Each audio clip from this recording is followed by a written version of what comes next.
বাবা সন্তানের কথা মানলেন না, শহরের মানুষও মানলো না, কিন্তু ইব্রাহিম আলাইহিস সালাম থামলেন না। একদিন শহর থেকে দূরে বড় উৎসব, সবাই সে উৎসবে যাচ্ছে, আনন্দ করছে। ইব্রাহিম আলাইহিস সালাম বললেন, আমি অসুস্থ, যেতে পারবো না। শহর ফাঁকা হলো, মন্দির ফাঁকা, শুধু পাথরের মূর্তিগুলো সারিবদ্ধভাবে দাঁড়িয়ে আছে।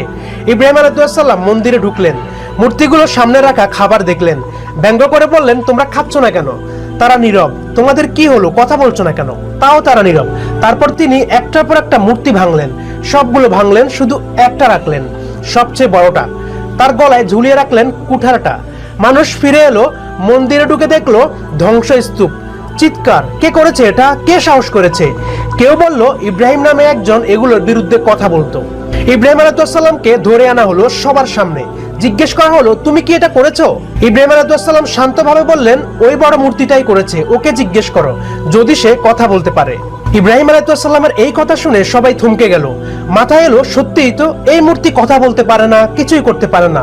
কিন্তু অহংকার মানুষকে সত্য মানতে দেয় না। কিছুক্ষণ নিজেদের বললেন, আমরাই তো জালেম, কিন্তু তারপরই বলল, তুমি জানো এরা কথা বলতে পারে না। ইব্রাহিম আলাইহিস সালাম বললেন, তাহলে আল্লাহকে ছেড়ে এমন কিছুর ইবাদত করছো যে তোমার কোনো উপকার করতে পারে না, কোনো ক্ষতিও করতে পারে না। ধিক তোমাদের, এবং তোমরা আল্লাহকে ছেড়ে যার ইবাদত করছো তাকে। তোমরা কি বুদ্ধি খাটাও না? এই সত্য কথা তাদের আরো রাগিয়ে দিল। তখন নমরুদ বলল, এই পাপীকে আগুনে জ্বালিয়ে দাও, তোমাদের দেবতাদের সাহায্য করো। নমরুদের নির্দেশে ইব্রাহিমকে পুড়ানোর জন্য পুরো শহর লেগে গেল।